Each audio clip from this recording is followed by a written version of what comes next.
Амьдрал өөрөө жургуутай адилхан хурим ч гэсэн жур байхгүй. Яаж ч эхэлж болно, яаж төгсөж болно. Эрхчлөө гэдэг бол зоргоор авирлах авир биш байхгүй. Асар том өөртөө үүрж байгаа ачаа хариуцлах шүү дээ. Ёсломжлоо дагах ёстой. Тэр төр ёсны хүндэтгэлийг бодох ёстой. Энэ бол өөрөө зүгээр нэг гэр бүлийн асуудал биш. Улс орны асуудал, тусгаар тогтнолын асуудал байхгүй юу? Сайн хань, саар хань гэж одоо царилсаар нь ялгаж байгаа юм биш шүү дээ тэр чинь. Энэ олон талаас нь шинжиж гэр бүлийн зохиодог байсан. Цөөхүүлэн ард түмний зовлонч гэж мэднэ. Тангаргаснараа ч одоо гэр бүл бат бөх байна гэж бол би бодохгүй байна. Дээр үед бол монгол хүн энэ гэр бүл салалт гэсэн юм бараг байсангүй.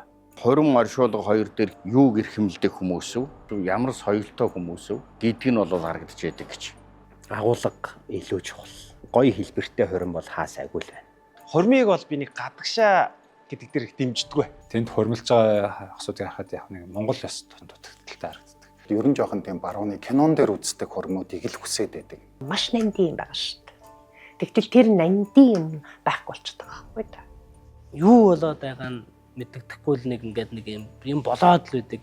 Ганцхан хорим дээр ч олон зүйл дээр орчин үед гадны их соёлыг, гадны юм хэрэглэх гоё юм шиг бүгдийг ингээд авахыг хичээж. Монгол хорин байж вэж Монгол хүн төрлөختөн оршин. Монгол гэдгээ жоохон хойштой байдлах юм бол эцэстээ Монгол гэж улс байх уугүй юу гэдэг дээрээ тулна. Хорим хүний амьдралд хамгийн чухал зүйл.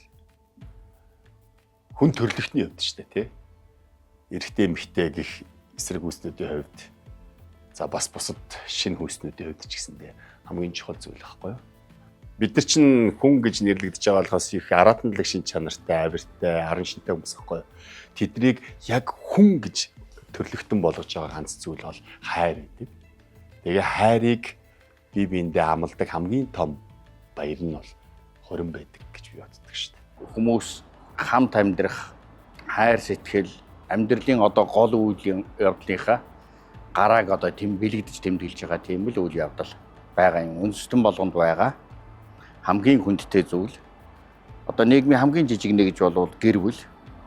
Тэгээ нийгэмд нэг шинэ гэр бүл, нэг ураг удам, нэг галгалмт бий болж нэмж гин гэж үздэг. А энэ ахан дүүс, амраг садан, нутаг ус баяжж гин гэж үздэг. Тийм учраас хормыг бол дэлгэр сайхан тэмдэглэх, ёс орон тэмдэглэх, хүндгэлтэй байх гэдэг бол их чухал. Энэ өөрөө томоор харах юм бол дэлхий арай багасгах юм бол улс эх орон. За тэрний хойдол дээр нутаг ус. Тэрний хойдол дээр тэр одоо ижи явын алтан ургийг ариун байлгахад ёс төр үлдэж. Ёс төр үлдэнэ гэдэг бол зүгээр нэг тоглож юугаад юм уу? Бие биендээ амлчихсан амлалт биш. Энэ бол андгайтай ижил юм амлалт юм а гэсэн санааг энийг баяр болгож ингэж хийдэг юм болов уу гэж боддог. Гэр бүл болно гэдэг бол өөрөө их тийм бэлэгдэлтэй, их тийм гэгэн, их тийм сайхан зүйл боловч энэний хажуутал дахиад дагалдаад нөгөө гэр бүлд залуу хосуудад дагаад хариуцлах нь ирж идэг. Ийм л одоо сонин зүйл л дээ. Сонин зүйл. Гэр бүл боллоо гэж баярлахын хажуугаар хүн болвол санад сэрэх ёстой, ухаарах ёстой, ухамсарлах ёстой, үүрэг хариуцлагаа нэмэгдүүлэх ёстой. Ийм одоо сонин ёслол гэж би боддог. Хөл малгайгүй баярлахаас илүүтэйгээр өөрт хариуцлага ирж байна гэдгийг ойлгох, ухамсарлах ёстой. Үүнийг нь ёслол төгөлдөр баталгаажуулж байгааг гэрлэх ёслолын үйл ажиллагаа гэж хэлж байгаа. Ер нь хүн гэдэг амьтан амьд байна, амьдрна гэдэг чинь одоо өөрийнхөө үр удмыг үлдээхийн төлөө шүү дээ. Тэгэхээр үр удмаа үлдээхийн төлөө хүн тосоор амьдарч ийж тийм ээ. Ингэж ийж өөрийнхөө үр удмыг үлдээдэг. Удам судраа үлдээдэг. Тэгэхээр энэ хорин болвол бүхэл одоо дэлхий дээр байгаа нийт хүн төрлөختний одоо зайлшгүй одоо насан туршид нь нэг тохиодог тийм ээ. Одоо ийм гайхалтай зам үйл байхгүй юу? Одоо л орчин үед бол зарим хүмүүс бол бүр гэрэлтийг хүртэл эсэргүүцдэг болчиход байна л да. Гэрэлтэх шаардлага байна уу? Бүр ганц үеэрээ амьдэрдэг одоо мод илгэрч Япон ерөөсө ганцаараа л байж идэг.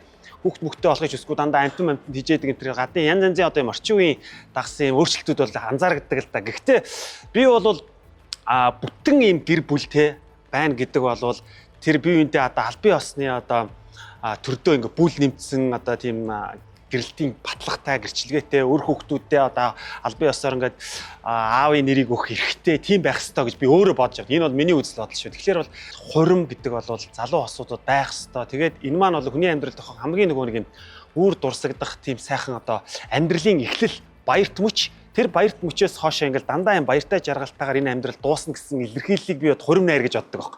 Монголчууд ураг хормын ёсыг ураг төрийн ёс гэж хэлдэг. Өөрөөр хэлбэл хүн айл өрх болж гал гуламтаан жалгуулна гэдэг чинь албан ёсоор нийгмийн гишүүн болно гэсэн.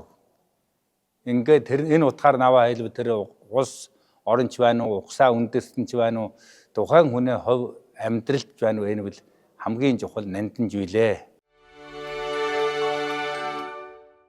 Нөгөө Батүл өвтөрл ярьж ирсэн бидний үед л гэр бүлийн мөнцийн төгсөх байхад одоо орчин үеийн залуучууд хамтран амьдрах гэж явах байхадаа гэж ярьж ирсэн. Ер нь манай тэр тийшээ нэлээ явчих уу гэж би жоохон эмзэглэг. Яг судалгааны тодорхой тайланг бол би мэдэхгүй байна.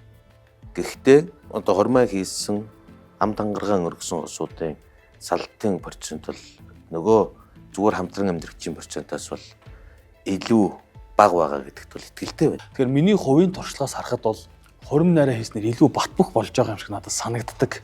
Одоо манайхаар үйлчлүүлсэн бүхэл хүмүүстэйгээ бид нар найз нөхөд болдог. Энэ хүмүүс маань бүгдээрээ л сайн сайхан элэг бүтэн нийгэмдээ ингээд эрэг сайхан гэр бүлийг зогслоогоод ингээд амьдарч байгаа. Ер нь бол харьцангуйгаар дээр үед бол Монгол хүн энэ гэр бүл салалт гэсэн юм бараг байсангүй.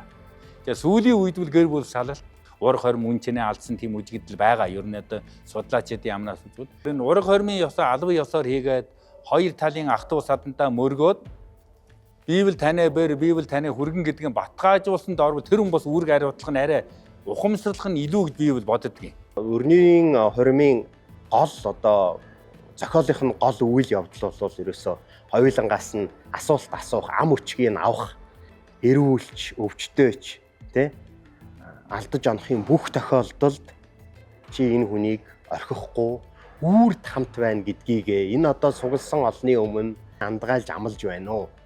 Тэгж яана амлаж яана yes гэж хэлээд тэгээд бүгжээ солилцож байгаа. Хоёр хүн нийлээд ажил хийх гэж байлаа. Хоорондоо гэрээ байгуулад гар хөлийн үсгээ зураад явуулсан чинь баталгаатай нэг нэгэнд ихтэй болчих. Гэдэг шиг хоёул энэ амьдралыг хоёул хамтаалтуулна. Жинхэнэ сайхан амьдралаа одоо бүтээн босгоё гэж хоёр хүн тий гар үсгээ зураал хурим найраа гэж ах トゥ устэй тэрийгэ батлал тангаргалал тий ингээд явахар чинь угаасаа өөр одоо юунд иргэлцэх юм бэ? Тий Монголын одоо уран зохиолч, эртний уран зохиолч биш шүү дээ. Ёсолж авчихад та юунд ингэнэ үгүй шүү дээ. Өөрөөр хэлбэл тэр андгаагаа өргөчгöd ар гэрийнхэнд нь хэлчихэд тийм ээ авж жаргаа гिचгээд одоо юунд ингэж гомдоож байгаа юм тийм шүү дээ.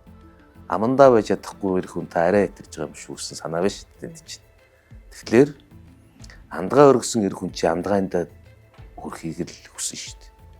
Ийм хүн ч гэсэн тангараг өргөсөн бол альва хүн ер нь хэлсэн амандаа байхыг л хичээнэ үсттэй. Монгол хүний андгаа заавал андгаа юмаа гэж хэлсэн байдаг шүү дээ 12 доктор. Нэг л андгаа тангараг тавьсан бол амьдралдаа үнэнч байх, хувь заяандаа үнэнч байх. Тэр үзэл бодлыг л авч явсан байх эртний хүмүүс бас хүмүүжлтэй, дэгтэй, даруулагтай байж тээ. Тангаргалснараа ч одоо гэр бүл бат бөх байна гэж бол би бодохгүй байна. Гагцхүү хүн урим найр хийх энэ хүндтгэлийн өргөөнд ирэхээс өмнө маш одоо ултай суурьтай, ухамсартай ийм сонголтыг л хийх ёстой.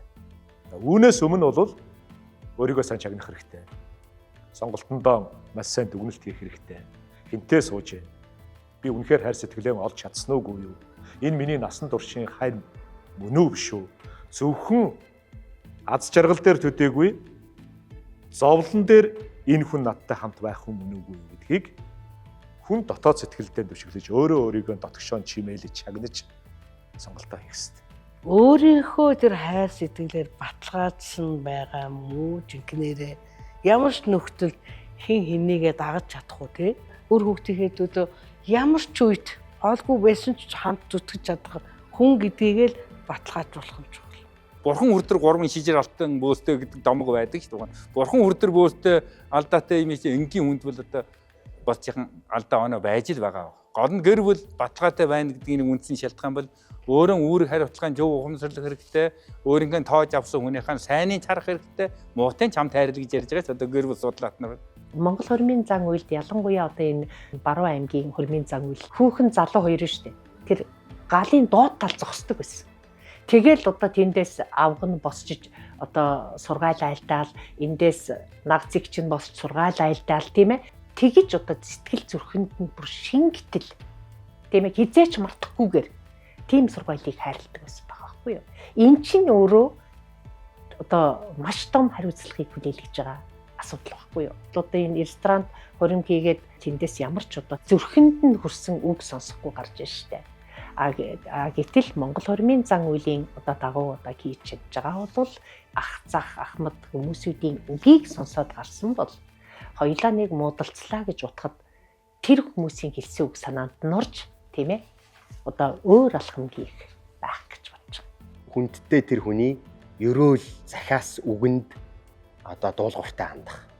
Тэрийг дагах. Тэрийг насан туршдаа бас бодоод одоо юу гэдгийг жоохон бүрхөг өдөр те эмээ маань тэгж хэлсэн штэ, өвөө маань тэгж загсан штэ, аав минь надад хадаг өгөөд ингэж хэлсэн штэ гэдгийгэ бодож тэр хүндрэл бэрхшээлтэй хүнд үеийг давдаг байх нь л те. Гэр бүлд янз янзын хариулан болж шүү дээ. Хоёр хүний хооронд зөндөөл асуудал үүсгэн шүү дээ. Тэгэхэд за би те хааштай ээжийн юм амлсан да, аавынхаа юм амлсан да, өвөөгийнхөө юм амлцсан шүү дээ. Гэт хичээдэг хөөх. Тэр ядахтаа л нэг удаагийн проблемаас ангиж рүү аварж өгч байгаа. Хууч яриач гэх юм уу нэг тийм. Нөгөө ээжтэй очиод би ингээд эхнэрээсээ саллаа гэсэн. Окей чи болноо. Хоримдаа ирсэн 200-д бүгдэнд нь очиод ягаа салж байгаа тайлбарлаа. Тэгээ нөгөө чи эхнээсээ явал сүултээ би салах ёсгүй байна гэдгээ ойлгодог гэдэг шиг. Бэрийн аваач гэсэн охины харид өгцөн бол салж ирэхийг бараг зөвшөөрдөггүй. Тэгээд хад руу шидсэн чулуу харид өгсөн хүүхэн хоёр яг адилхан гэж хэлээд магадгүй зарим жижиг гэрүүл маргаа гарлаа гэхэд охиноо биш хөргөнөө өмөрдөг тийм сайхан сэтгэл Монгол хадмууд худуудын дунд байна да. Авахгүй бүхийж өгөхгүй гэдгийг ихчээр хүүгийн талынхан бол нэлээд бүхийсгийн одоо бэр гуухтч мөн ялгаагүй хором хийхтч мөн ялгаагүй нэлээд одоо гуйсан, аргадсан, тэгээ магтсан, шагшсан тийм танаа охин бол ийм тийм гээд. Өнөөдөр нь болохоор манай охин хүнтэй суух болсон юм уу та? Энэ балчир байна. Тийм болохоор та нар одоо манай охиныг яг үнэхээр бэр болж чадна гэдэгт итгэлтэй байгаа мó та гэдгийг нэлээд хэлдэг. Энэ нь цаашид нөгөө гэр бүл аль болох батбих байхын их үндэс болгож эхнээсээ муугаар хэлдэг. Манай одоо байгууллагын хувьд бол мэдээж одоо хосуудын гэрлэлтийг баталтлах тэр ёслолын ажиллагааг нь хийхээс гадна тухайн хосууд ёслохоос өмнө заавал манай байгууллагын одоо гэр бүлийн сургалтанд хамрагддаг байх. За энэ үйл ажиллагаа бол өнгөрсөн хугацаанд явж ирсэн. За бидний хувьд бол энийг илүү одоо дэлгэрэнгүй болгоод эхлэх чухалч төгсгөл нь бүр чухал гэдэг уриатаагаар тухайн одоо гэр бүлийн тухайн хосуудын харилцааг илүү тогтвортой, илүү батбөх болох тал дээр одоо мэрэгжлийн эрдэмтэн, судлаачид, сургагч багш нар, за сэтгэл судлаачдтай хамтарсан тийм цогц сургалтыг хийх төлөвлөгөө биднэрт байгаа. Энэ нь бас илүү яг одоогийн цаг үед илүү чухал гэж бас харагдаад байгаа. Энэ бол өөрөө зүгээр нэг гэр бүлийн асуудал биш, улс орны асуудал, тусгаар тогтнолын асуудал байхгүй юу? Homo sapiens-аас эхлэлтэй хүмүүн овгийн байгууллаар амьдарч байгаад овгийн задрал болоод бүлэг гэрэн амьдраад бүлэг дотроо гэр бүл зохиогоод өдгөө дэлхийн ард түмэн 8 тэрбум муу олсон байна. Энэний үндэс нь эрэм буюу гэр бүл. Энэ гэр бүлүүд нийлжээж улс гэрийг байгуулдаг учраас төрийн ёслол болчиход байгаа юм. Ингэх ч ёстой гэж ингэж боддог. Манай монголчууд бол хорим найрыг бол төрийн найртай ижлэр хүндтгэн дээдлж ирсэн юм ард түмэн. Нүүдлийн соёл иргэншлийн амьд халуун холбоог өнөөдрийн өдрийг хүртэл залгамжуулж явсан гэдэг утгаараа бид дэлхийд байхгүй юм. Ялангуяа төр ёсны хорим найрын зан үйлийг авч яваа ийм үндэстэн угсаатай ард түмэн юм л да. Тэгэхээр монголчууд хорим найрын зан үйлийг төр барихын хэмжээнд авч үзэж, төр ёсны арга хэмжээ гэж хүндэт гэж үзэж байсан байна. Ягаад гэвэл эн чинь нэгдүгээр их нүүдэлчин алс хол олон говг аймгаар амьдардаг байсан тэр тархаа бутархаа байдлаас нэг талаас шалтгаалж нөгөө талаас одоо цөөхүүлгэнэ учраас бил бүлтэй болох яг ийм агуулгаар ураг удам холбохыг маш их хүндтэй үздэг ард түмнүүдийн нэг. Тийм учраас Монголын хамгийн чухал зохиол бүтээлүүд судар ном түүхэнд нь бол дандаа энэ гэр бүлийн сайн сайхны тухай байна. Жишээ нь Монголын улс товчоо гэхэд л та нар эхэлж байгааг хараарай. Онон мөрний их бурхан халдунд өртчөн гоамаар л ирд суугаад тэгээд одоо Чингисийн дээд язгуур эхэлж яана гэж хэлж байгаа шүү дээ. Энэ юу гэж нөхөр Эрим 2 энэ ариун ууланд чинь ирээд энэ үндэст үүссэн юм шүү гэж хэлж байгаа. Энэ бол юу гэж нөхөр гэр бүлээс төр үүсдэг, угсаан гар бол үүсдэг ямар том утга учирыг хэлж байна. За нөгөө нэг зүйл нь одоо тэр хорим найр гэр бүлд ямар чухал болохыг тэр Монголын улс төрийн 66 дугаар зүйлд байдаг. Эцэг Юсүхбаатар хүүгээ 9 настайд тэр олхнууд буюу одоо жишээ нь Зүүн Монгол, Хонград эндэр гэдэг чинь одоо энэ Монголын хамаг Монголын дээдс дарилгын удмууд тэнд сууж байгаа. Тэр нутгийг халах нутаг гэж хэлж шүү дээ. Тэгээд тэр халахуудын дээд ус байж байна. Тэнд одоо ирээд Хонградын дайцсан таарч шүү дээ. Тэгэхээр таарахад хэлж байна. За би одоо хүүдээ сүү тавих гэж явж байна гэсэн. Уу яадаг вэ одоо ямар сайхан юм. Гэхдээ урд шин би танаа наран саран атгаж цагаан шонхор буулаа гэж зүүдэлсэн. Та ихтэй зэрэг байж би ч гэсэн гой сайхан охинтой шүү дээ. Манад хоноод яв гэж. Тэгээд одоо үндсэндээ бол тэр бүр татан Чингис хоёрыг энэ хооронд нь уулзуулж байгааг тэр нуус товчон тийм хүндтэй. Тийм хүндтэйгээр тэгж дэлгэрэнгүй тэмдэглээд тэрэн дотор одоо хэдийгээр өөрийнхөө охиныг Чингис Юсүхэн удамтай ураглуулахыг хүсэж байгаа боловч хэлж шít. Цөөн гуйлгаж охиноо өгөх юм бол доромжлогдох. Олон гуйж охиноо гуйлгаж охиноо өгөх юм бол хүндлэгдэх гэдэг үг байдаг юм а гэж нуус товчон тэгж хэлж шít. Энэ бол монголчуудын тэр хоримлох гэр бүлийг ямар эртнээс бэлддэг, ямар хүчтэй байлгаж чаддаг ийг. Гэтэл зүгээр хайр дурлалаар гэрэлцэж байгаа хоёр ч нуус товчонд гарна. Тийм ээ? Тэгэхээр зэрэг одоо ингээд бүр 800 жилийн тэртээ биднэрт гэр бүл ингэж эрхэмлэгдэжсэн ийм сонин асуудалтай шүү гэдэг чинь ингээд их олон байгаад байна шүү дээ. Тэгэхээр энэ нь цаанаа хормынх нь утга учир энэ одоо суур болж байгаа. За монголчуудын хувьд бол эртнээсээ энэ хорим найранд бол гүн хүндэтгэлтэйгээр хандж ирсэн. Ер нь ураг садан болно гэдэг бол тоглоом биш гэдгийг бол бүгдээрээ сайн мэддэг. Нэн тэргүүнд цус ойртохыг хөрвөлбөл ургаасаа одоо гэр бүл болохыг бол хатуу зайрэлдэг ийм байсан ард түмэн. Эрт үедээ бол одоо ураг дотроо гэрэлдэг яс байсан гэж. Тэгтэл одоо тодорхой цаг хугацаа өнгөрсний дараа бол оюун санааны хувьд учир дутагдaltaй тийм ээ.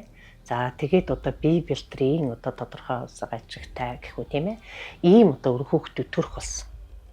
Тийм учраас одоо яагаад юунаас болоод одоо ийм болваа гэдэг асуудал тавигдана да. За энэтэй холбоотой одоо зараа цэцний домог гэж үүссэн байдаг л да. Тэгээд тэр зараа цэцний домогт юу өгүүлдэг вэ гэхлээр одоо тийм одоо нөхцөл байдал бий болсон учраас одоо энийг хинээс асуух вэ? Яаж одоо шийдэх вэ гэдэг асуудал тулгараад тэгээд одоо хамгийн одоо цэцэн гэж одоо зарааг үздэг учраас зарааг урьж авчрахаар одоо илч хэлгээсэн байдаг. За тэгээд зарааг үрээд ирсэн чинь нөгөө бас өчир дутагдaltaй хүүхдүүд нь одоо шоолж инээгээд тэгэхээр нь зараа цэцэн уурлаад гараа явчихжээ. Тэгээд уурлуулаа гаргаа явуулсан учраас араас нь үеийн мэд соргог гэдэг үстэй. Үеийн гэж амтныг одоо юу гэж ярих нь вэ? Одоо очоод мэдээд ирээчээ гэд араас нь заншлаачаар явуулсан байна л да. Зараа цэцэн гэртээ ороод ирсэн. Тэгээд эмгэнийн асуужээ. За одоо хүмүүс чамаас юу асууваа гэж. Тэгсэн чи одоо ийм асуулаа гэж. Тэгсэн чин тэр хүүхдүүд нь намайг одоо дооглож шоолоод тэгээд миний уур хүрээд би гараад ирлээ гэсэн байна л да. Тэгвэл одоо тэрнийг яаж засах вэ гэж эмгэнийн зараа цэцнээс асууж л дээ. Тэгсэн чин одоо хөл хөлөөр мах өгөөд хөхөрийн давуугаар бэлэг өгөөд харь холоос одоо бэр болгол энэ засагдана гэж Ингэж хэлснийг одоо нөгөө араас нь явуулсан үеийн маань сонсоод одоо хүмүүст ирж хэлээд тэгээд одоо харь онгоос гэрлэх буюу экзагон үүссэн баггүй юу. Монголчуудын энэ гэр бүл болох, ураг барилдах, ураг төрлийн тогтолцоо яг юун дээр суурилдаг, ямар гүн ухаан дээр суурилдаг тухай эрдэмтдийн сонлууд бол байна. Тухайлбал одоо манай эртний өмнөх энтхийн дангаа ухааны дөрвөн үндэсгээ судар дээр эцгийн цагаан туслаас хүний тарих, нугас, яс бүрддэг. Эхийн улаан туслаас мах, дотоод хэрэгтэнгүүд, арьс бүрддэг гэж ингэж номлосон байх жишээтэй. Гонгоргоо тэргүүтэй эрдэмтэд бол монголчуудын энэ гэр бүл ураг төрлийн тогтолцоо энэ эртний энтхийн Ведийн судрууд дээр, буддын ангаах ухааны судрууд дээр одоо тэмдэглэсэн саяны энэ ерөнхий агуулга дээр суурилсан байна гэж үздэг. Энэ ч аргагүй. Ерөнхийдөө монголчуудын энэ гэр бүл болж байгаа цаана тэр төрлийн тогтолцоо бол эцгийн талыг дагсан ясан төрөл, эхийн талыг ясан махан төрөл гэдэг энэ хоёр тусгай тогтолцоо байна. Энэ тогтолцоо нь гоор бол одоо гэр бүл болж байгаа хүмүүс юу голлон баримталж байна гэхээр эцгийн талдаа 7 үеийг дотор гэрлэхгүй байна. Эхийн талдаа 3 үе багада. Цаашлаа 5 үеэр төрөл тооцоод цаашаа бол төрөл сунжирсан гэж тооцоод тэр 5 үе өнгөрөх юм бол одоо ураг барилдаж гэр бүл болж байна. Хоёрдугаарт тухайн хүний ураг үдмийг хардаг. Нөгөө хулгайц зэлгийчээс нь гадна бас ужиг саа хүчин байна уу? Ужиг саа хүчин бол энэ ус одоо ургийг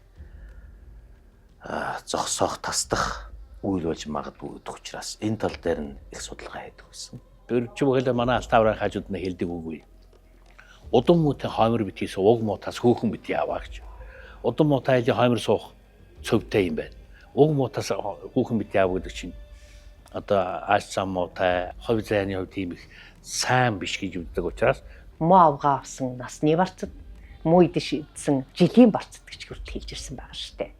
Тэгээ тийм болохоор энэ юу хэлээд ийн үг гэхээр одоо ер нь бол одоо эмэгтэй хүнийг маш сайн шилж сонгож тийм ээ удам судрыг харж ингэж одоо гэр бүл зохиох хэрэгтэй гэж ингэж үздэг байсан байна.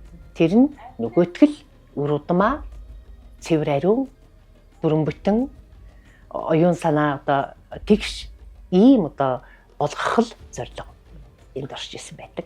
3 дугаарт тэр хүний ерөнхий шинжийг шинждэг. Ирч вэ, эмч вэ? За эмийг нь царай суурин шинждэг. Биенийх нь галбар төрх өрн шинждэг. Үгнийх нь одоо айл, нүднийх нь хөдөлгөөнөөр хүртэл шинждэг юм одоо ёсон байна. Эрзүүлийг бас л адилхан эрдэм мэдлэг, тэр бие галбар өөлхөөргүй байх дайны байх ч юм уу.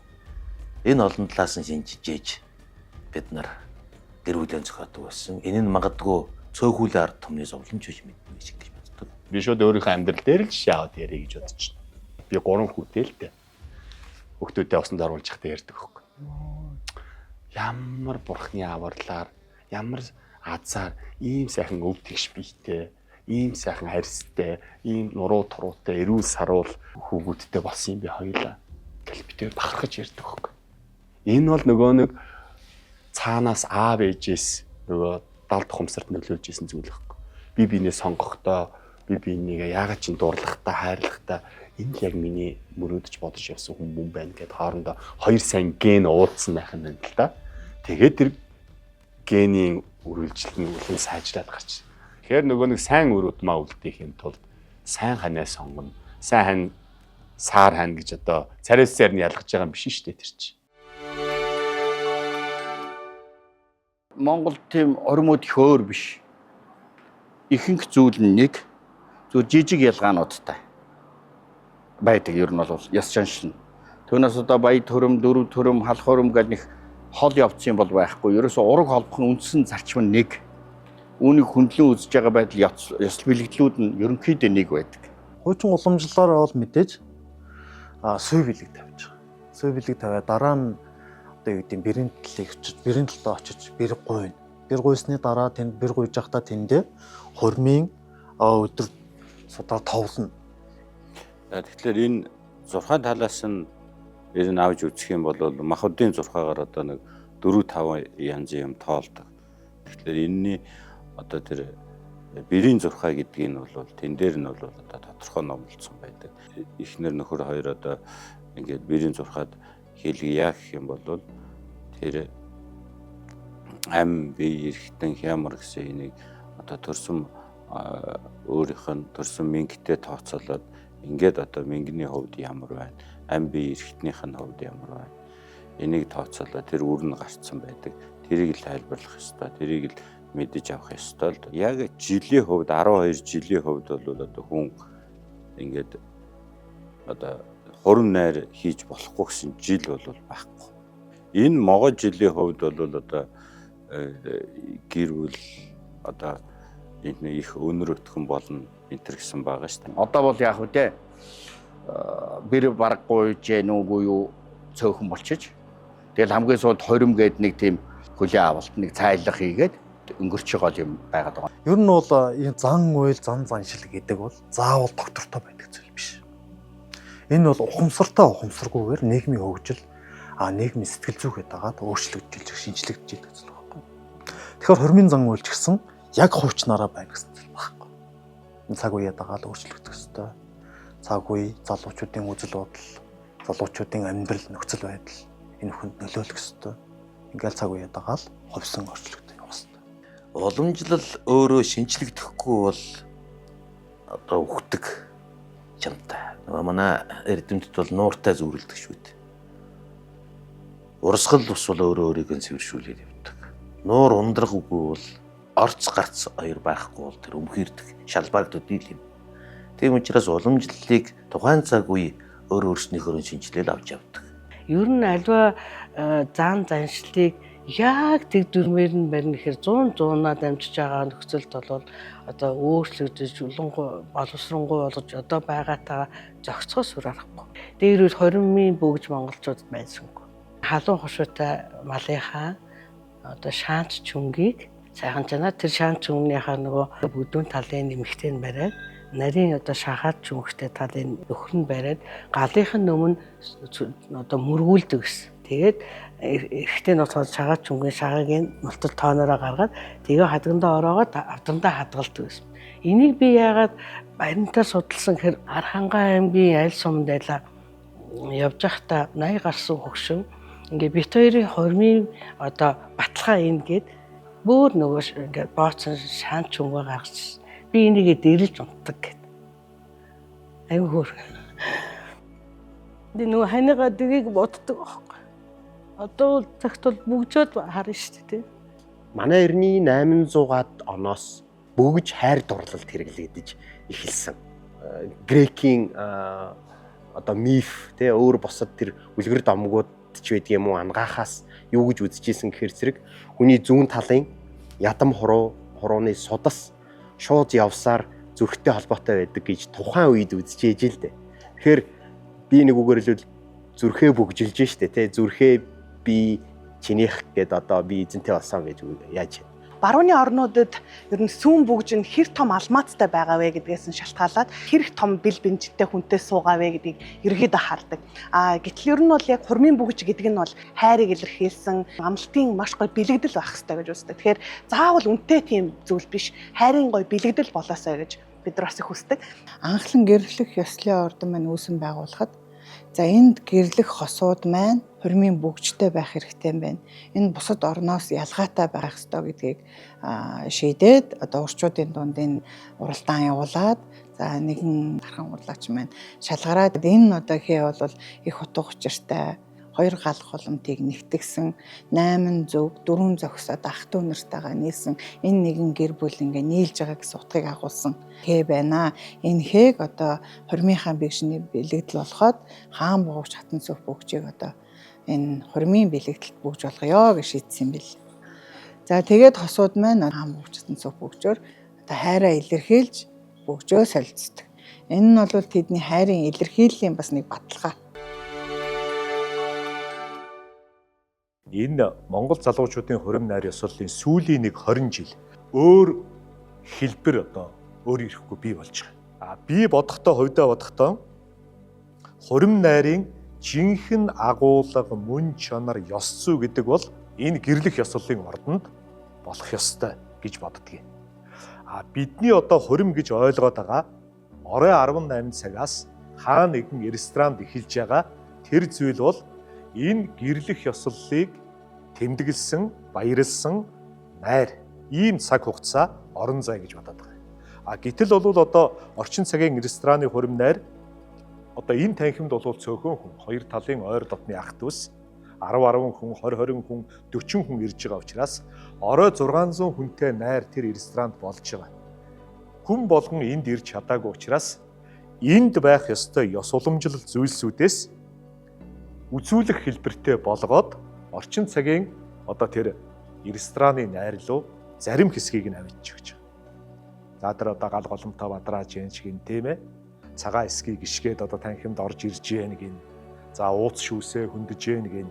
Гэх мэтчлэн одоо тэр эд эсүүдийг одоо хурмын ёслолын чухал элементүүдийг оройн хурим найр ёслолдоо зохиосоор шигтгэж байгаа. Тэгэхээр энэ бол надад бол тийм ялгамжаатай баймаар санагдаад байдаг байхгүй юу? Тэгэхээр сүүлийн үеийн хурим найрыг ингээд ажиглаад харж байхад бол одоо олон зүйл мартагдаж байгаа. За магадгүй орчин үеийн дагаа шинээр одоо ёс зан үйл үүсэж байгаа. За Европын болоод одоо дэлхийн бусад орнуудын жишийг хандлагч хүртэл нэвтрээд байгаа зүйл байна. Ер нь өндөрлөгдөн аль одоо өндөр хөгжиж байгаа, аль бусдыг уриалж байгаа, бусдыг одоо нэгтгэж байгаа тэр соёлыг дагаад хөгжөөл явдаг, хувьсайл явдаг энэ бол одоо бичигдээгүй хууль юм чинь. Харин ч одоо эхний хэсэг нь үндэсний хувцастай, үндэсний хэм маягтай байна гэдэг нь манай монголчууд бол баг одоо сайн хослуулж байгаа юм биш үү? Би тэгж боддог шүү дээ. Илүү одоо тэр чинь ингээ сайжруулад магадгүй одоо тэр төгөлдөр болох хэлбэрлүүн явуулаад байгаа юм биш үү те? Өдөг нутгийн хурим найрын дэг ёсууд бас ондоочлороо зарим хэсгүүд нь бас өөр те. Тэгэхээр бол нийтлэг байдлаар хурмын өдрөө хийгдэх дэг ёс зан үйл гэдэг зүйлүүдийг бол Монгол Улсын соёлын гавьяа зүтгэлтэнгүүр 6 манай уран сайхны зөвлөхөөр ажилладаг. Тэгээд бид бүхэн ярилцж байгаад бол одоо орчин цагт мэдээж бас мартагдж байгаа ч гэдэг юм уу, орхигдож байгаа хурмын олон дэг ёс зан үйлүүд байгаа. Болж өгвөл одоо утга агуулгынх нь хувьд тэ гоё бэлгшээл нь хурмын дээр яаж зайлшгүй байх ёстой гэдэг зүйлүүдийг бол энэ хөтөлбөрт оруулсан. Яв 5 минут цагаар ингээд тооцсон тийм одоо хөтөлбөрөөр явдаг хурим оримж гэж байдаг л баг. Гэхдээ надад бол тийм таалагддаг. Мэдээж эерэг ихсэн цаг байхад дуусах цаг байж таар. Гэхдээ л ер нь бол яг хурим хийж байгаа хоёр хосын, хоёр залуугийн мөн одоо тэр найруулж байгаа усуудын одоо хүзэмж ямар байх вэ гэдгээр нөхөс биш. Яг янтан, яг иймэр ингэж хийнэ гэсэн тийм гурим журам бол баг хэрэггүй байна. Тийм байдагчгүй байх л гэж бодож байна. Яг тийм байх ёстой гэдэг зүйл бол мэдээж байхгүй. Яг нөгөө хос болгон өөрсдийнхөө амьдрал нэг тохиолдох зүйл учраас яг эцсийн сонголтыг бол мэдээж хасууд өөрсдөө л хийнэ. За би өстэй шал өөр хурим хиймээр. Ондоо хурим хиймээр. Нөгөө тэр хот ургаа танилцуулах хамаг цаг алдаад өстэй нэтрэгээл. Гэтэл эн чинь ах дүүсээ хооронд танилцуулж ер нь баг тэр гол хурим хийж байгааг утга учрыг дийлэн хэсэг нь бас тэндээ байдаг. Тэгэхээр энийг ингэж гоё зохион байгуулж ингэж найруулж болтго юм а гэхээр ер нь ABS-тэй Монгол уламжлал ёсоор байхгүй ерөөсөө яг барууны соёлоор хийнэ гэдээ орж ирсэн хүмүүс сүулдэ ойлгоод нэрээ тийм байна. За тэгвэл бид нар орчин үеийнхаа чимийг шингээе, өв уламжлалаа шингээе, аав ээж ах дүүстэй ч хүндэтгэл үзүүлье, өөрсдөө сайхан дурсамжаа үлдээе гэдэг ингээд хийдэг. Тэгээ би ингээл 3 яарн дандаа хурим дээр жишээ авч ярьдаг байхгүй. Эмээ өнөрөө та нарын хурим найр яаж болдог гэснийг та мэдж байгаа үстэй. Тал дээр 2 хөрхөн гэр бариад, илүү гэр бариад, илүү гэртээ хоол ундаа хийгээд том гэртээ налаад суугаад хөрмийн тал бэрийн талын хоорондоо дуулж дэмбэдэж наргаал 3 өдөр 3 шөнө бараг хийдэг байсан баха. Бараг гэрийн үүдээр гарахад бүдрээд унжээвэл одоо энэ бол сайн найр юм аа тэргээл ийм байдлаар илэрхийлдэг байсан. Амнаа аав ээж үед бол юм яг төв рүү орж ирээд огсомрол байшин хэлбэртээ сууж агаад өглөөнөөс орой болтол те маргааш шартаад ингээ 2 өдөр хийдэг болсон. Одоо л бид нар энэ ресторанда нэг 5-6 цаг хийдэг болсон шүү тэргээл те. Энэ бол ингээ харьцуултаар ярихаар их хүмүүс бүгдээрээ хүлээн зөвшөөрдөг. Эхний хэсэг бол мэдээж махамд буурлуудаа хүндлээд бол хувцастай орж ясалдаг жах жишээ нь. Дараагийн хэсэг нь бол юм залуучууд руугаа чиглэсэн. Даавда хөтлүүлж орж ирдэг нэг одоо Кристийн шашинтны одоо тэр хэсэгч эффектч байж ах шиг бүх төрлийн одоо юм ингээд шингээ зөгцсөн болохоор одоо энийг өөрчлөх гэхээр айгүй хэцүү болчих. Нэг тал руугаа одоо ингээд хэвийж болохгүй. Энэ бол бүр ингээд хамгийн л одоо эцсийн вариант Монголд бол тий энээс өөр болгох гэхэлэр нэг л болж өгдөг. Бид нар бол янз янзаар бас өөр болгох гэж үзчихсэн юм аа. Нэг юм далийн ороод ирчихлэр эвдэгдээд байгаа юм шиг надад санагддаг учраас энэ бол мөд өөрчлөгдөхгүй байх л гэж би боддог. Өөрчлөхийн тулд бол нэлээд нарийн одоо найруулга зохион байгуулалт төр багийн ажиллагаа за тэгэл тэр entertainment одоо ивент багийн л одоо маш том найруулгыг орох байх гэж бодож байна. Шууд харьцуулах юм бол одооных нь бүр 1000 дахин илүү гоё болсон. Тэгэхээр ийм үргэлжлэх хугацааны хувьд үнэхээр ийм одоо хоригдох зохион байгуулж байгаа компаниуд бас бодох. Яагаад Монгол Төрийн үндэсний баяр наадмын нээлтийн тэр одоо тоглолт гэдгсэн ч тэр үйл ажиллагаа гэдгсэн ч тэр нээлтийн тэр үзүүр гэдгсэн ч тэр хэсэг яагаад цаг 30 минутанд баригдаад байгаа. Тэгэхээр тэр нэг цаг 30 минутанд бол ийм их тийм чанартай сайхан болох гэдэг гэсэн санаа шүү дээ. Тэр наадамтай зөөрөлүүд. Тэрнтэй адилхан хормын энэ үргэлжлэх цаг хугацаа их тийм богино. Тэгээд тэр зан үйлүүд нь яг сайхан болоод тэгээд дуустдаг байж болохгүй юу? Зураг авдаг хүний хувьд хэлэхэд нэлээд олон өрөм дээр очиж ирсэн л доо. За орой 6 цагаас эхлээд 10 хагас хүртэл тэр олон ёс ажлыг үйлдэхэд арай нэг жоохон хугацаа бага санагдаад идэв. Өдөр нэг цаг юм уу эсвэл 11 цаг үеэс эхлээд Монгол ёсоо ууж тавь хийгээд оройны хүлээн авалт хүртэл одоо хүмүүстэйгээ сайхан цайлж юм яриад тэгээд бүрэн амарсныхаа дараагаар дахиад Европ ёсоо яг ёслол төгөлдөр хийгээд явах юм бол айгүй гоё санагцсан. Би ямар ч байсан Монгол хорим найран дээр Горька гэж бити ашхараасаа гэж хувьдаа боддог. Үнсэл царай.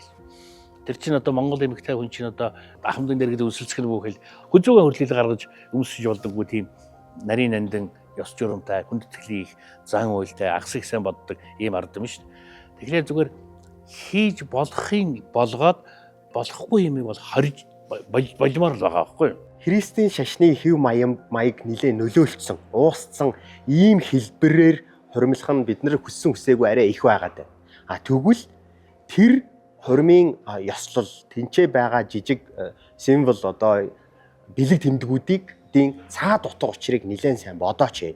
Тэгээд эрийгээ Монголд нутагшуулах тэр арга хэлбэрээч байдаг юм уу? Тэрийг нь энэ чигээр нь үлдээмээр байгаа бол тэрийг нь бүр чанарын сайн төвшөнд авч үлдээч гэж хэлмээр байгаа байхгүй. Бусдын одоо тэр хүсэхгүй байгаа хэрэгэлдэггүй зүйлээр нь одоо шахдаг зүйлүүд энэ хорим найрнуудад их байна.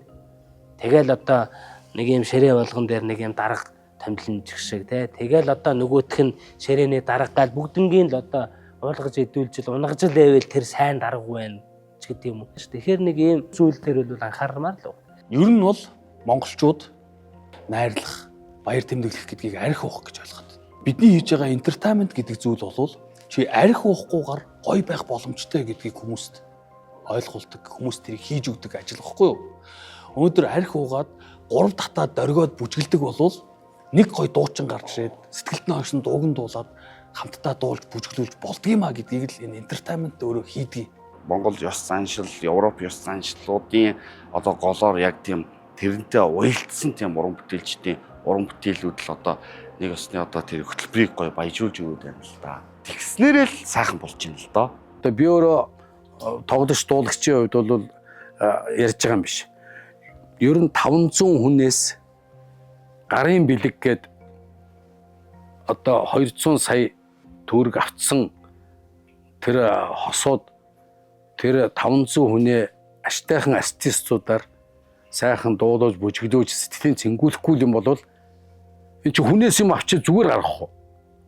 Тэр чинь болохгүй шүү дээ. Хүмүүс надтай тэгж ярьдгийг. За аха таяг бэлэг өгсөний дараа би таныг гаргана гэж. Яаж байгаа юм гэхээр бэлэг өгсөний дараа хүмүүс одоо артистууд нь таалагдахгүй болвол нэг бол архиуд гинэ. Эсвэл шууд бэлэг өгсөн гараа битг. Тоглогч нар тэр дуучин аштайхан бол тэгээ сайхан юм хийцэн, хоолоо идсэн, жоохон алдсан, бэлгээ өгсөн одоо яг бүжиглэн. Ингээд босоод ирдэг гэж байгаа байхгүй.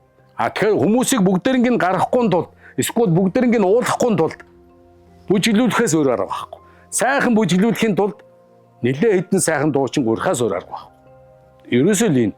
Тэрнээс л одоо тэгээд байнга дуучин байхгүй, байнга л одоо ерөөл хилээл, байнга л одоо нэг хүмүүс ингээ бүх тэр оролцсон 500 ус бүгдээрээ үг хэлнэ гэж боддоо. Уйтхрын далай. Ер нь бол Монгол хорим чинь ирсэн зочид нь өөрснөө дуулаад өөрснөө бүжиглээд тийм ээ. Одоо зүүн ханаахан тушаая, баруун ханаахан тушаая гэж өгөж аваад биелдэг л байсан байгаа шүү дээ. Тэгэл одоо сайхан өртийн дуугаа хоёр талаараа дуулаад нэр ингэтгэл байсан билээ. Төр хормын дуу гэж байдаг тэр үеэс. Тэгэн 3 дуу байдаг мэт ураг хоримж зориулсан. Аав ээжийнхэн ач хавяаг магтсан, амар хайрынхан хайр сэтгэлийг илэрхийлсэн нэг хэдхэн дуу дуулдаг. Зүгээр одоо яг өнөөдөр концерт үзчих шиг чигээд 20 30 дуу дуулаа явшил тэр одоо ураг хоримын ёс ч юм уу одоо орчин үеийн урлагийн тоглолт үзэж гин гэж хэлэх үү. Тийм учраас бүх хэмээлийг хэмжээнд нэг дэг зайг тогтоож болно. Санал зөвлөг босоод за чи нэг ураг хоримд зориулсан нэг 2 3 дууч гэдэг юм уу тийм ээ. За бас нэг 2 өрөөлч юм уу. Тэгээд нэг хэдэн хүн үг хэлдэг ч юм уу. Орчин үед ч одоо 500 600 хүн цуглуулж чад бүгднгээр нь ерөөл хэлүүлнэ гэвэл хэцүү. Эхнийх нь үгээ хэлж явахад дараагийнх нь согтчих шүү дээ. Согтцсон улсуудын үгийг сонсоо сууж явах чинь тэр хорим биш. Утгагүй зүйл болно шүү дээ. Тэгэхээр мэдээж бүлгэлүүдийг төлөөлөөд үгээ хэлж ерөөл хайрладаг сургаал юмаа хэлдэг зарчим бол байна. Энэ буруу зүйл биш. Өөрийнхөө л орчин нөхцөлдөө тохируулаад хөгжиж байгаа зүйл. Ер нь эртний үедээ бол бас хормын ерөөлч гэж байсан. Хамгийн гол нь тэр ерөөлчдийн үгний урныхын шалтгаан тэр үгнийхэн шид тэр одоо хоримлагч асуудад одоо орших ийм одоо ихтгэл үнэмшил бол монголчуудад байсан байна. Үг гэдэг чинь үнийг аварчулдаг, алжуулдаг тэрнтэй адилхан. Энэ үгний цаана дамаа энэ эртний үеэс уламжлаад ирсэн энэ бэлэгтэй сайхан үгнүүд гэж яриад байна. Хүн зүгээр ингээ хальт сонсоход толгой холбоол яриад байгаа юм шиг. Гэтэл цаана хүн хүнсээ утгаах болох явж байдаг. Одоо нэг ойрхон жишээ байдаг шүү дээ, хүмүүс ярьдаг. Нэг гоё үг сонгож хэлэх гээд хойморт нь нар сар гэрэлтэж хотонд нь навч цэцэг дэлгэрч өгөө гэд хэлчихэр хүмүүс их гоё сонсоод зарим хүн бол утга нь ойлгохгүйгээр алгадчихдаг. Тэгтэл энэ маань ямар утгатай үг юм бэ гэхээр энэ маань орхоц хорхоо муу гэр орны шинж. Чи хотонд нь хотлох мал байхгүй газар навч цэцэг ургаж байдаг. Ингээр энэ агуулга нь их аимшигтай агуулга болчихсон. Энэний оронд монголчуудын хэлдэг үг гэдэг те уурга нь хуурхаа яваарай, аяг нь хахархаа яваарай гэдэг. Ингээ хүн өнгөц сонсохоор хагархаа хугархаа гэсэн бэлэггүйг орчиж байгаа юм шиг мэт боловч цаад утга нь болохоор аяг нь нэмтэрхий хагархаа явдаг айлч олон сайхан хүүхдүүдтэй аз жаргалтай гэрүүл. Уурга нь хуурхаа айл гэдэг чинь олон юмнууд өсгөн унах даахтай тэрнтэйгээ сайхан ноцолтоод ингээд уургаа хугачаа явж идэг. Нүрээ танихгүй өнөр үрээ танихгүй баян явах гэсэн бэлэгдэл утга нь энд ингээ явж байгаа. Тэгээ энэ мэтлэнгээр одоо энэ ерөөлт хэлж байгаа тэр бэлэг тэмбэрэлтэй үг гэдэг бол цаана асар хүнзгийн утга агуулга бүхэл бүтэн гүн ухааны дагуулаа явж идэг ийм учиртай. Бас хитрхи одоо ингээх хошин шог байдал руу оруулсан тийм нэг одоо хэлбэрлөө оруулаад хүн бол их гоё одоо энийгээд баясаал ингээл байж байна. Бас хитрхи ингэж бол энэ нэг ардын уламж зан үйл ерөөл автаал гэдэг чинь бас өөр байдал руу шилжих вэ гэдэг ийм бас хандлага бол бас харагдаж л байгаа. Сүүлийн үед л нэлээд энэ мэдээллүүдээс харж ийн л дээ. Тэгээ монголчууд зарим залуучууд энэ төр бол энэ бүр одоо энэ далайн мулаа гатлаад л халуун дулаан оронд хурим хийгээд ирлээ. Тийм хурим сайхан боллоо. Энэ тэнд жинхэнэ монгол хурим боллоо энэ төр гэдэг юмнууд яваад идэг. Энийг бол монгол хурим гэж хэлэхгүй. Миний хувьд бол би нэг Вьетнам хорим хөтлсөн чи тэнд байхад нөгөө эндээс чи урлагийнхныг аваад очиход бас энэ зардал мөнгөний хэмнэлтэд яваад донготой дандаа тэндээс Вьетнамын одоо урлагийн одууд Вьетнамын voice-ийг ялагччих гинөө тийм хүмүүсийг одоо ингээд авчираа дуулуулж яхад бол надад бол нэг арай өөр мэдрэмж өгөөдсөн. Тэгэхээр бол хос хоёрын л шийдэх асуудал баха.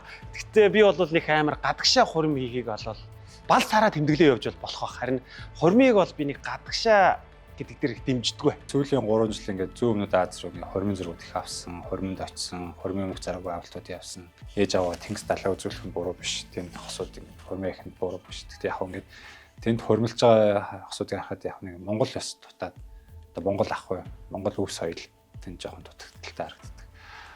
Одоо зарим хөрөм дээр ч үл ингээд нэг одоо англи хэлтэй хөтлөгч хөтлөнгөө тэрийг ингээд монголоор орчуулдаг ч тийм үү.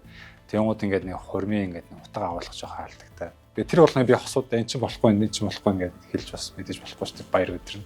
Тэгэл за дотроо зүг хадгалаад дараа нь зүг хэлдэг л дээ. Тэгээ сүүлийн жилүүдэд хүмүүс одоо нэг гадаадад их хурмаа их одоо мод гэх юм уу маах чинь нэг их даган дуурайдаг. Тийм зүйл их одоо газар авч ийн бид нар зэн давлгаанд одоо өртөж бас энэ зүүн Азийн орнуудад Таиланд, Вьетнам, Хонконг, Сингапур гэдэг газруудад бас энэ чиглэлээр ажилласан. Энэ хугацаанд бол юуг хамгийн сайн ойлгосон бэ гэхээр за тэнд бол энэ хормын зураг авалт, видео бичлэгийг бол маш их гоё хийж, тэд нар бол маш их гоё болох юм байна. Бидний яг одоо үндсэн энэ хормын ёслол бол яг энэ нөгөө дорны соёлоороо, өв уламжлалаараа хийх нь одоо маш зөв юм байна. Энэ бол бидний өөрчилж болохгүй тэр ариун нандин одоо өв уламжлал тий бэлгэдлийн чанартай зан үйлүүд эднэрийг бид нар заавал гүйцэтгэж ээж одоо тухайн хосуудын амьдралд эргээд тэр нь сайн сайхнаар нөлөөлөх юм байна гэдгийг л да сүүлийн үед их ойлгож байна.